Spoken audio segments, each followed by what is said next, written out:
Nous vous invitons à vous abonner si ce n'est pas encore fait, à activer la cloche pour être au courant de nos prochaines vidéos, à nous suivre sur nos réseaux Facebook, Instagram, adventiste.mq. Bon visionnage et prenez soin de vous. Nouveau sur votre chaîne YouTube Espérance Média Martinique. Le lundi à 18h, une série de conférences tenues par Jean Bundara. La série « Il m'a parlé ». « Il m'a parlé », c'est divers thématiques autour de la personne de Jésus. Le lundi à 18h sur votre chaîne Espérance Média Martinique.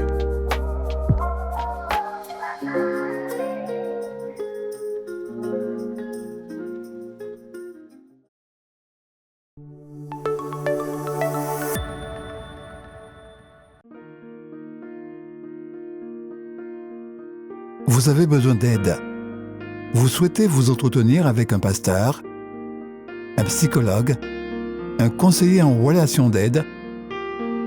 La cellule d'écoute de la Fédération des Églises adventistes du 7e jour de la Martinique est à votre disposition, 7 jours sur 7, de 8h à minuit, au 0805 288 394. Cet appel est gratuit.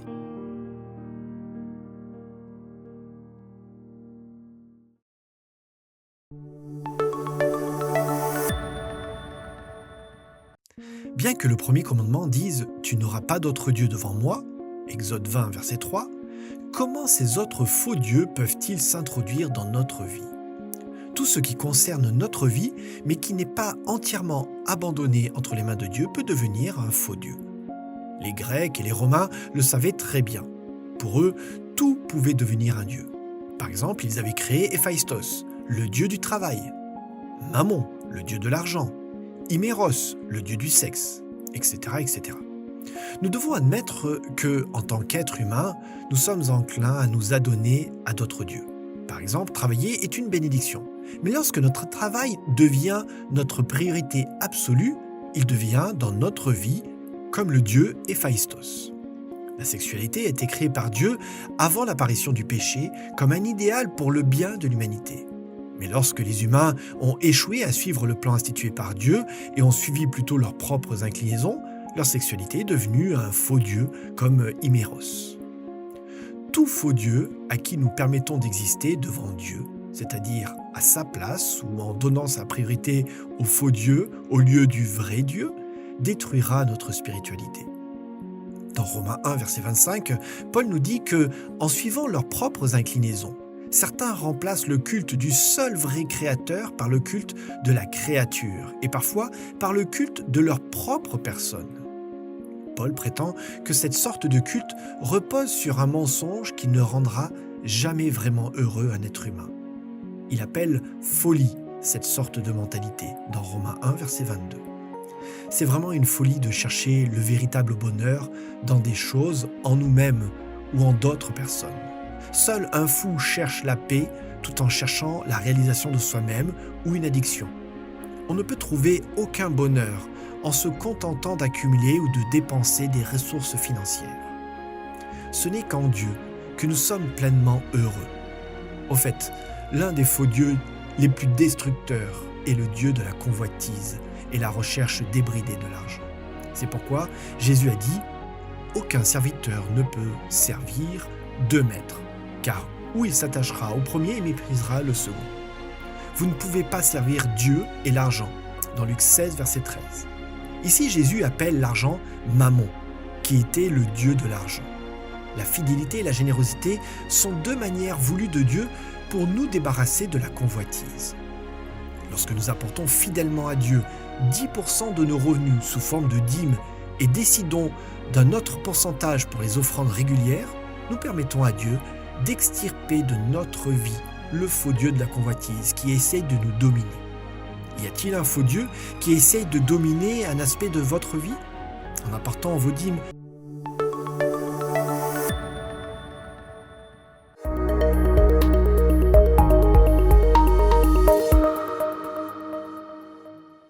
Bonjour monsieur, bonjour madame, bonjour demoiselle, bonjour chers jeunes. Bienvenue dans ce temps d'échange autour de la Bible que nous aurons ce matin. Le titre de notre méditation sera « Le message de la corde ». Le message de la corde. Il est tiré du verset 18 de Josué chapitre 2. À notre arrivée dans le pays, attache ce cordon de fil écarlate à la fenêtre par laquelle tu nous as fait descendre. Et groupe auprès de toi, dans la maison, ton père, ta mère, tes frères et toute ta famille. Aujourd'hui, nous parlerons d'une histoire des plus cocasses ou encore des plus supernaturelles que nous avons dans la Bible et personnellement que j'aime bien. C'est l'histoire de Josué qui a décidé de suivre le projet de Dieu. Le projet de Dieu est que les enfants d'Israël entrent en Canaan pour récupérer la terre, la Canaan terrestre que Dieu a promis à ses enfants depuis Abraham, Jacob, Isaac et ensuite Moïse. Nous voici avec un nouveau leader qui s'apprête à entrer dans la Canaan terrestre et pourtant se dresse devant lui le premier obstacle qu'il doit confronter. Cet obstacle s'appelle le Jourdain. Mais après le Jourdain vient le premier objet de la conquête. Et ce premier objet de conquête, c'est la ville de Jéricho.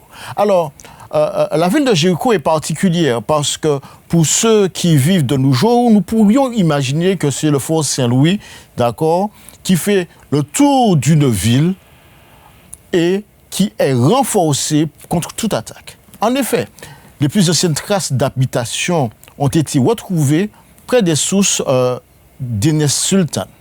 Elles se composent de murs défensifs imposants parce qu'ils font à peu près 3,5 mètres de large, 5 mètres de haut, eux-mêmes protégés par un fossé de 2 mètres de profondeur et 8 mètres de large. Les preuves archéologiques révèlent qu'en l'an 8000 avant notre ère, ça c'est pour leur date, le site s'étendait sur 40 000 mètres carrés, j'ai bien dit 40 000 mètres carrés, et était entouré de murs de pierre de 3,6 mètres de haut et 1,8 mètre de large en base, à peu près 2 mètres de large en base. Et à l'intérieur du mur se trouvait une tour en pierre de 8,5 mètres de haut et de 9 mètres de large à la base. Le tour possédait un escalier interne de 22 marches. Nous comprenons que la structure n'est pas une structure simple. C'est vraiment le fort Saint-Louis tout autour. Et Josué, dans sa stratégie de combattant, a dit « Je vais envoyer des espions pour savoir exactement ce qu'il en est. » Et c'est ainsi que nous lisons le livre de Josué, chapitre 2. Josué, fils de Nun, envoya secrètement de Chittim 2 espions qui arrivèrent dans un lieu particulier et ils virent une dame qui les a reçus dans sa maison. Et selon nos textes bibliques, nous savons que c'est une dame qui était une dame de mauvaise vie, encore une prostituée, qui s'appelait Rahab.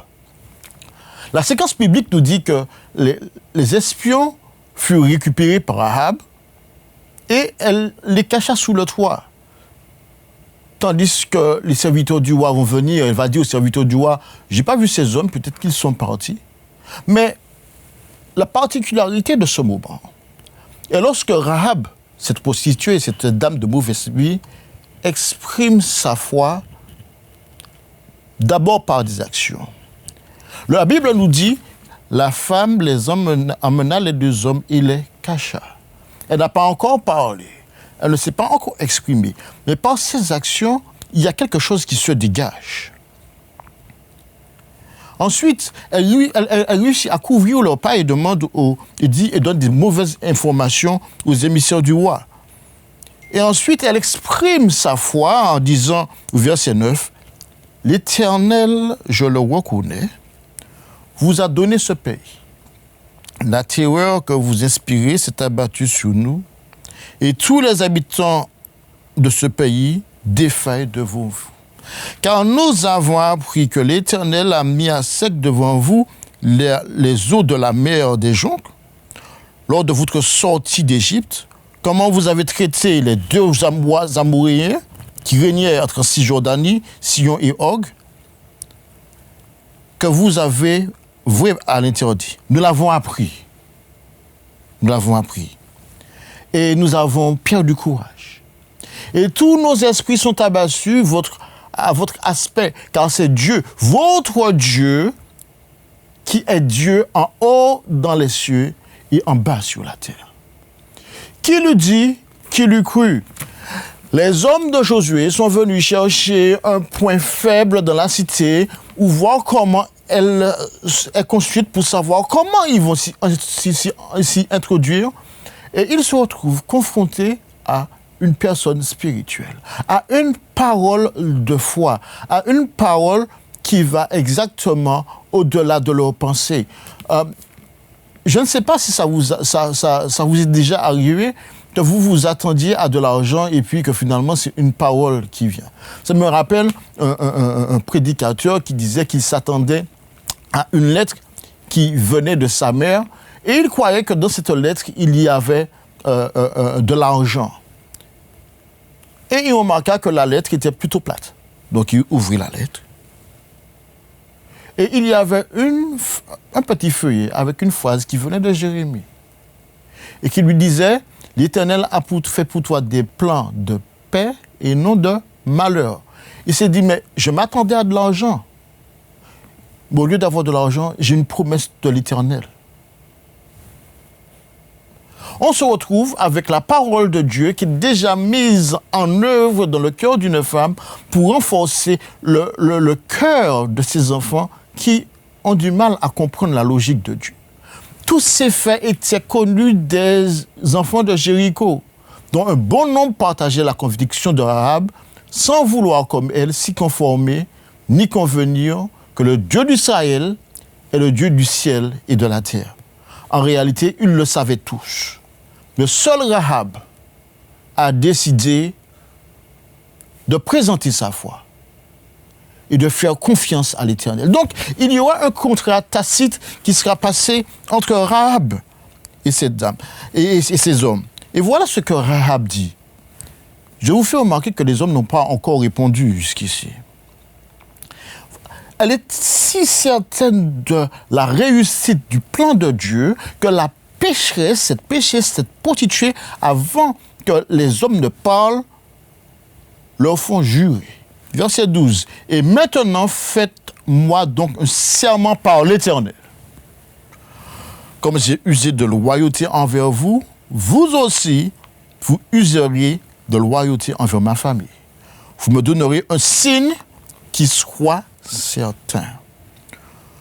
Vous laisserez vivre mon père, vous laisserez vivre ma mère, mes frères, mes soeurs, mes soeurs, et tout ce qui est à eux, vous nous ferez échapper à la mort.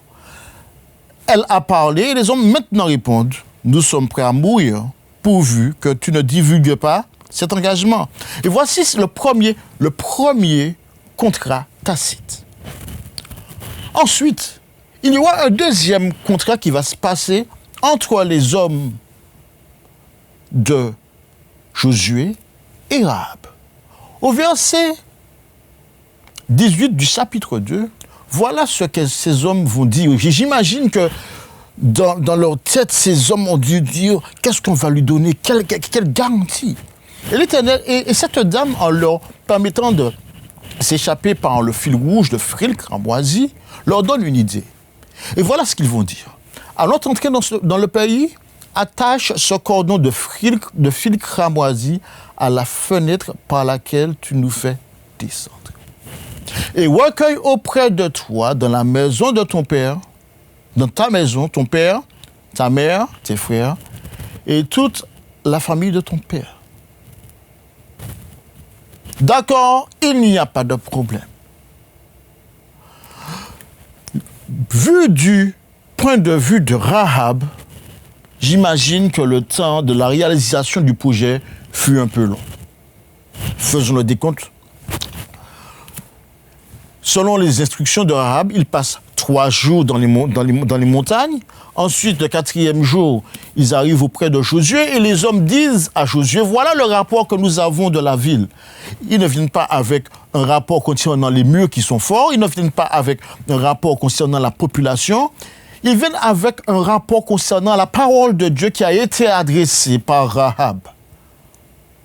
Et il dit à Josué, certainement l'Éternel a livré tout le pays entre nos mains, et même tous les habitants du pays tremblent devant nous. Ça, c'est le 4e jour. On continue au bout de 3 jours, dans Josué 3, verset 2, les officiers parcoururent le camp. Et là, Josué proclame la traversée du Jourdain. Donc ça fait déjà à peu près 1 semaine que Rahab attend. Et Josué dit ceci, verset 5, « Sanctifiez-vous, car demain l'Éternel fera des prodiges au milieu de vous, branle-bas de combat, on y va, l'Éternel nous fait passer le Jourdain. » Ce qui se passa en un jour, nous connaissons l'histoire. Les souverains sacrificateurs qui portaient l'arche de l'Alliance arrivèrent vers le Jourdain et rien ne se passa. Le texte nous dit, quand la plante de leurs pieds toucha les eaux du Jourdain, le Jourdain recorja en haut comme en bas. Cela veut dire qu'en réalité, jusqu'à ce que l'action concrète de l'homme qui fait confiance à Dieu, même s'il ne sait pas encore montrer, compte beaucoup pour l'Éternel, car il sait quelle est sa puissance. Et quand les hommes vont toucher, l'eau, le Jourdain va se séparer. Maintenant, ça fait une journée, disons, ça fait pour la traversée, admettons qu'il y ait une journée, ça fait 8 jours. Et là, nous avons quelque chose qui est particulier. Dans Josué chapitre 5, verset 10, les enfants d'Israël campèrent à Gilgal, et là, ils célébrèrent la Pâque le 14e jour du mois sur le soir dans les plaines de Jéricho. Donc, ils sont en face de Jéricho, dans la plaine de Jéricho, et logiquement, la corde de Rahab est déjà suspendue le long du mur. Comprenons le langage de la corde de Rahab dès ce moment, dès l'entrée de Jéricho. La corde de Rahab est suspendue et Jéricho est là. Le code est passé entre Rahab et le camp des Hébreux. Elle est en train de dire à Josué, « Je sais que l'Éternel va agir en votre faveur, j'attends votre secours. » Josué va inspecter la ville pour voir quelles sont ses forces, quelles sont ses faiblesses. Et au chapitre 5, verset 13, nous avons une particularité où Josué leva les yeux, regarda, et voici un homme se tenait debout devant lui, son épée nue à la main. Il alla vers lui et lui dit, es-tu des nôtres ou es-tu un ennemi? Et là, la personne lui répondit, non, je suis le chef de l'armée de l'Éternel, j'arrive maintenant. Pouvez-vous imaginer que le chef de l'armée de l'Éternel s'est présenté après qu'ils aient passé le Jourdain, pas avant? Josué est allé chercher une brèche dans la ville, mais c'est l'Éternel lui-même qui se présente à Josué. Et là, Josué tomba visage contre terre et lui dit, qu'est-ce que mon Seigneur dit à son serviteur? Et verset 15, j'aime bien ce texte, il dit, le chef de l'armée de l'Éternel dit à Josué, ôte tes sandales de ses pieds, car le lieu sur lequel tu te tiens est saint. Et Josué fut ainsi. Je me suis toujours posé la question, pourquoi Dieu, dans la révélation envers l'homme, envers Josué, lui demande de retirer ses sandales de ses pieds. parce que le lieu est saint. En d'autres termes, quand Dieu s'approche de ses enfants, Dieu veut s'assurer que les enfants avec qui il va entrer en communication soient en sécurité totale.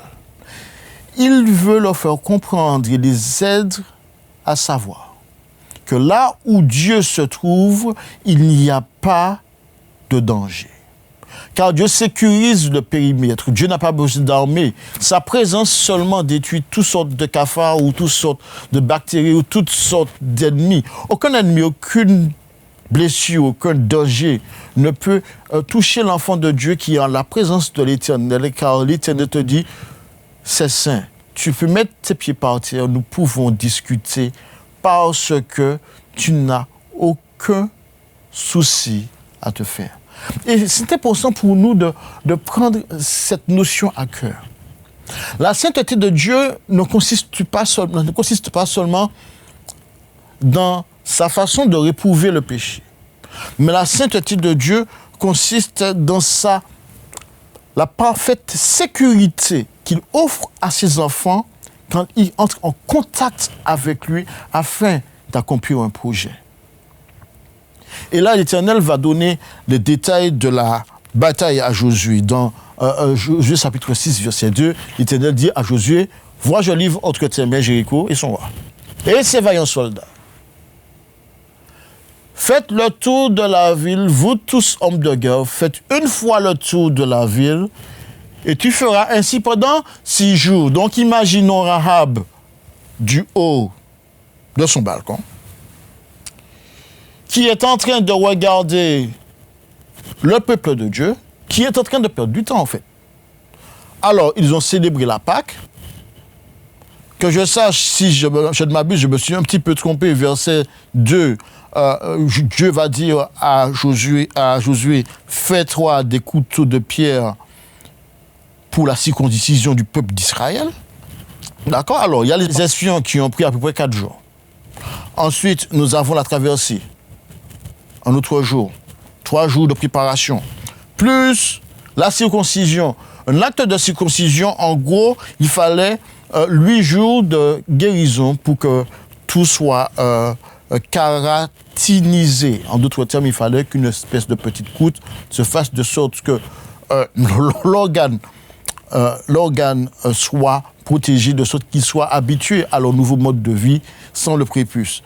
Ça, c'est de point de vue de Rahab, on se pose des questions. Qu'est-ce qu'ils font là? Ensuite, ils font la fête et célèbrent la Pâque. Rien ne presse Dieu de son action. Et finalement, contre toute attente, moi, si j'étais Rahab, je penserais que les enfants d'Israël viendraient avec des catapultes, des bulldozers, et puis entreraient dans le fort de Jéricho, mais ce n'est pas le cas.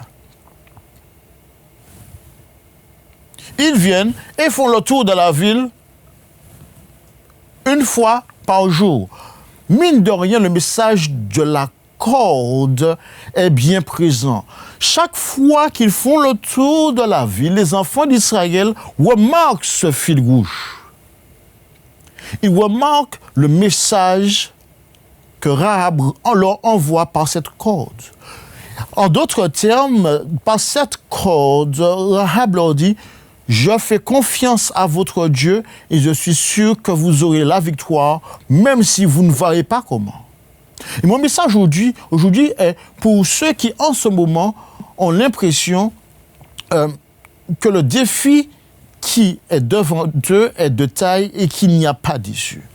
Un examen où les conditions de préparation furent exécrables, ou encore s'établir à l'étranger, ou encore bientôt se marier, ou encore s'établir en tant que futur marié, ou encore avoir une nouvelle voiture, et aussi acheter une nouvelle maison, mais ça ne se passe bien. L'Éternel m'a dit que c'est bien ce qu'il veut pour moi, et pourtant, ça paraît impossible. Le message de la corde de Rahab est celui-ci: Dieu agira à sa manière, et il fera l'impossible. Mais à sa manière. Ils feront le tout pendant 6 jours. Le message de la corde de Rahab va les renforcer chaque fois qu'ils passeront devant la maison de Rahab. Il y a quelqu'un qui fait confiance en notre Dieu et qui attend silencieusement sa délivrance. En réalité, le message de la cour de Rahab non seulement était l'évidence de la confiance de Dieu, de Rahab, mais était aussi un message, un SMS, un WhatsApp direct que Dieu envoyait à son peuple. Dans Josué 6, verset 16, à la 7e fois, comme les sacrificateurs sonnaient des trompettes, Josué dit au peuple, poussez des cris, car l'Éternel vous a livré la ville. Et ça me fait penser à ce texte de la Bible qui dit que 1000 tombent à ton côté, 10 000 à ta droite, de tes yeux tu verras la destruction des méchants. Bien que silencieuse, la corde de Rahab retentit et prêche un message de foi que nous devons saisir jusqu'à ce jour. Là où la bénédiction de l'Éternel a été établie, la malédiction du diable ne peut être trouvée. La corde était bien au milieu de la fenêtre de Rahab, mais tous les murs et toutes les personnes qui étaient autour de Rahab ont été détruites. La marche du peuple de Dieu ne se limite pas à ceux qui ont pris un engagement avec Dieu, mais aussi à tous ceux qui ont personnellement, dans le secret, pris cette décision de suivre avec Dieu et sont convaincus que le Dieu de la création est le Dieu qui nous sauvera. Ils sont convaincus que Dieu accomplira parfaitement le projet qu'il a établi. Aucun seigneur de guerre ne peut se mesurer au Seigneur tout-puissant de l'univers, car il parle et la chose arrive, il ordonne et elle existe. Ça, c'est Psaume 33, verset 9. Rien ne peut obstruer ou arrêter les plans de Dieu pour sauver une âme. Et j'aimerais faire une pause ici. Dieu a voulu sauver Rahab. En réalité, Josué, s'il avait fait confiance à Dieu, il savait que la ville devait être détruite. Mais Dieu a envoyé les espions pas pour vérifier les fortifications, mais pour sauver la foi d'une seule âme, d'une seule femme qui avait fait confiance à Dieu. Dans la fin des temps, tout comme Rahab, Dieu suscitera des témoins silencieux pour assister à la manifestation de son pouvoir. Dans la fin des temps, tout comme Rahab, Dieu suscitera des témoins silencieux pour assister à la manifestation de son pouvoir. En réalité, nous pouvons, comme Rahab, faire preuve d'une paix, d'un silence, d'une foi indescriptible. Nous n'avons certes pas de corde rouge à mettre le long du mur, mais nous pouvons le faire par notre témoignage et la façon que nous témoignerons et que nous témoignons déjà de la gloire et de la victoire de Dieu sur le mal. La réponse de Dieu fut aussi glorieuse pour les enfants d'Israël que pour Rahab. Bien au-delà de la vie sauve que Dieu lui réserva, Dieu lui accorda une place de choix dans le récit biblique. Et nous trouvons l'histoire de Rahab dans le Nouveau Testament, dans Matthieu, chapitre 1, verset 5. Et nous lisons ceci. Salmon engendra Boaz de Rahab. Eh oui, Rahab a trouvé un amoureux et elle a engendré un enfant. Et Boaz engendra Obed de Ruth, la Sunamite, qui elle non plus n'était pas chrétienne, mais qui avait professé sa foi, là encore. Et Obed engendra qui? Isaïe. Et Isaïe engendra David. Et selon le verset 6, David, le roi David, engendra Salomon, la femme d'Uri. Pouvez-vous imaginer ceci? Qui lui dit que lui cru? Rahab est l'arrière-arrière-grand-mère du roi David, qui se trouve dans la lignée du Christ. La foi de cette prostituée était unie à celle de Dieu. Nous devons, en tant qu'enfants de Dieu, faire très attention de ne pas mépriser ceux que nous n'imaginons pas en une relation avec Dieu.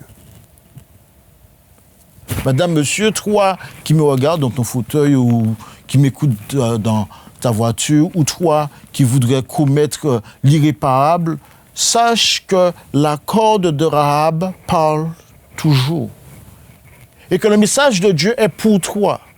Et il fera l'impossible pour toi, même si tu vois que tout est damné et que ton futur est arrêté et que tout semble contre toi.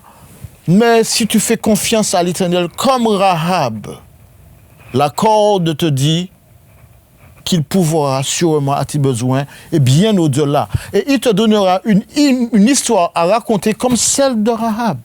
Invite ceux que tu aimes à partager la foi, afin qu'ils soient sauvés du malheur qui tombera sur cette terre, et ta récompense sera grande dans les cieux.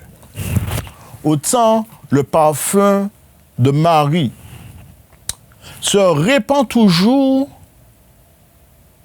autant la corde de Rahab parle toujours à ceux qui ont l'impression de vivre des situations compliquées comme Rahab. Rahab ne pouvait pas se vanter d'être sauvée auprès de ses voisins. C'est très important de le souligner. Le salut est une œuvre d'humilité totale envers son prochain. On ne peut pas parler de salut ou de foi ou encore partager sa foi avec son voisin ou avec quelqu'un en ayant un port arrogant. Cela ne marche pas. Rahab n'est pas allée se vanter auprès des autres parce qu'au fait, elle voulait que la ville ou que d'autres personnes soient sauvées comme elle.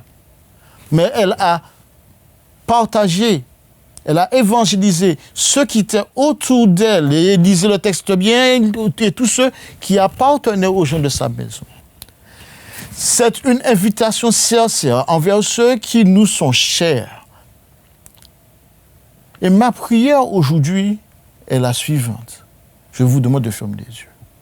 Père éternel, aide-nous à te faire confiance. Au-delà de l'impossible, au-delà des forts fortifiés qui sont face à nous, aux challenges financiers, aux challenges familiaux, aux challenges de toutes sortes qui sont devant nous. Nous vous disons par la foi, laissez cette corde dehors, cette corde de Kramazi comme Rahab l'a fait. Et te dire que, quel que soit le temps que tu prendras pour réaliser le projet que tu as pour nous, nous te faisons confiance. Quelle que soit la manière que tu auras décidé de réaliser le projet, de nous faire entrer dans cette nouvelle dimension de la vie avec toi, nous te faisons confiance. Nous te remettons notre vie, nous te remettons nos proches, nous te remettons nos amis. Et nous te demandons de nous donner cette ferveur, cette foi, cette joie, afin que nous puissions partager en avance cette bénédiction que tu as pour chacun de nous qui est d'être avec toi sur la mer de verre et de manger auprès des grands de la foi, auprès de Rahab, avec toi, Jésus, auprès des anges, pour l'éternité. Que ta bénédiction soit sur chacun de nous. Et comme Rahab, malgré nos faiblesses, aide-nous à garder la foi. Nous t'avons prié au nom de Jésus et pour ta gloire. Amen.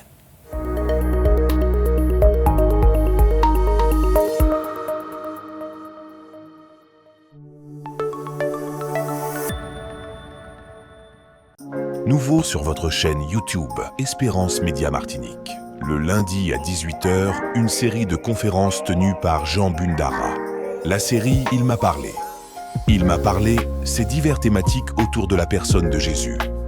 Le lundi à 18h sur votre chaîne Espérance Média Martinique.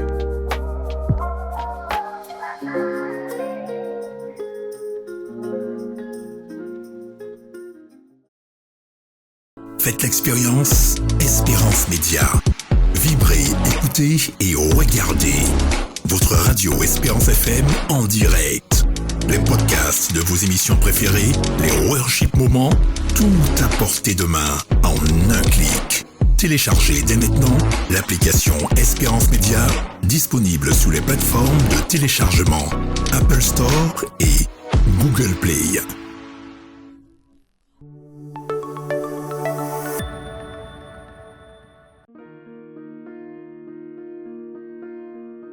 Vous avez besoin d'aide. Vous souhaitez vous entretenir avec un pasteur, un psychologue, un conseiller en relation d'aide. La cellule d'écoute de la Fédération des Églises adventistes du 7e jour de la Martinique est à votre disposition, 7 jours sur 7, de 8h à minuit, au 0805 288 394. Cet appel est gratuit.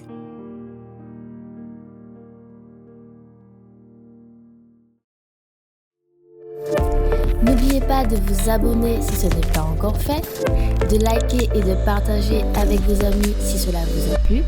À bientôt pour une prochaine vidéo.